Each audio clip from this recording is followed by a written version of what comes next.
This channel does not promote any violent, harmful, or illegal activities. All content provided by this channel is meant for an educational purpose only.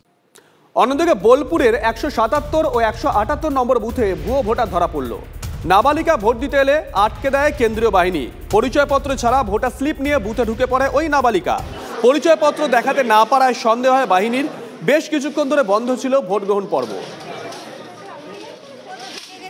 Bolpur লোকসভার অন্তর্গত লোহাগড় প্রাথমিক বিদ্যালয়ে দীর্ঘ প্রায় 1 ঘন্টারও বেশি সময় ধরে ভোট গ্রহণ পর্ব বন্ধ রাখা হয়েছে এবং ইতিমধ্যেই আমরা যেটা দেখতে পাচ্ছি যে নির্বাচন কমিশনের আধিকারিক থেকে শুরু করে জেলার উচ্চপদস্থ পুলিশ আধিকারিক তারা এসে পৌঁছেছেন এবং ভোট গ্রহণ পর্ব বন্ধ রাখার কারণ হিসাবে যেটা এখনও পর্যন্ত জানা যাচ্ছে যে এই লোহাগড় প্রাথমিক বিদ্যালয়ে 2টি বুথ রয়েছে, 177 এবং 178 নম্বর বুথ, এবং ভোটের লাইনে দাঁড়িয়েই আর 5 জন সাধারণ ভোটারের মতনই একজন নাবালিকা তিনি কিন্তু ভোট দান করেন এবং 178 নম্বর বুথে তিনি ভোট দিয়েছেন এবং পরবর্তীতে তাকে ভুয়ো ভোটার হিসেবে আইডেন্টিফাই করা হয়। ফলস ভোটার হিসেবে ডিটেক্ট হয়েছেন, ওনাকে পুলিশকে হ্যান্ড ওভার করা হয়েছে। আচ্ছা, ওনার বয়স কি আন্ডার এজ? আন্ডার এজ শোনা যাচ্ছে। কোনো ভোটার কার্ড বা পরিচয়পত্র না, উনি ভোটার স্লিপ দেখিয়ে ভোটটা দিয়েছেন, কিন্তু এখন ওনাকে যখন ডিটেক্ট করা হয়েছে উনি প্রুভ করতে পারছেন। ভোট দিয়েছিলেন? হ্যাঁ, ভোট কাস্ট করে নিয়েছেন। আরও একজন শুনলাম এসেছিলেন একটি ছেলে।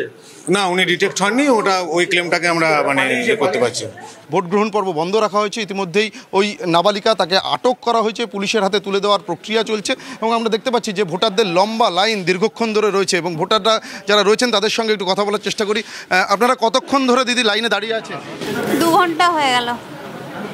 কেন ভোটদান হচ্ছে না? ভোটদান হচ্ছে না, একটা ভুয়ো ভোটার ধরা পড়েছে যার জন্য। যেটা এখানকার বাসিন্দারা অভিযোগ করছেন যে আরও একজন ভুয়ো ভোটার এখানে ভোট দেওয়ার জন্য এসেছিলেন, কিন্তু তিনি আগে ভাগেই এই এলাকা ছেড়ে পালিয়ে গেছেন। তবে এই নাবালিকাকে হাতে নাতে পাকড়াও করা হয়েছে এবং তাকে এখন পুলিশের হাতে তুলে দেওয়ার প্রক্রিয়া শুরু হয়েছে। বোলপুর থেকে ক্যামেরা তুষার ঘটকের সঙ্গে সুপ্রিয় গুহ, TV9 বাংলা। এদিকে আসানসোলের প্যারেড ক্লাব এলাকায় একটি বুথে মৃত ব্যক্তির নামেও পড়েছে ভোট। অভিযোগ বিজেপির, অভিযোগ অস্বীকার তৃণমূলের। ঘটনা ঘিরে তৃণমূল বিজেপির তুমুল বচসা। উত্তপ্ত হয়ে ওঠে পরিস্থিতি। সামাল দিতে এলাকায় বিরাট পুলিশ বাহিনী।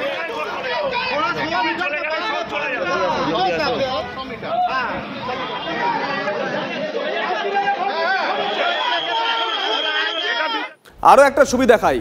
ভোট গ্রহণ পর্বের শেষ লগ্নে ভোট দিতে গেলেন অজিত চৌধুরী। নিজের বুথে ভোট দিলেন বহরমপুরের কংগ্রেস প্রার্থী। এই মুহূর্তে সেই ছবি আমরা দেখাচ্ছি।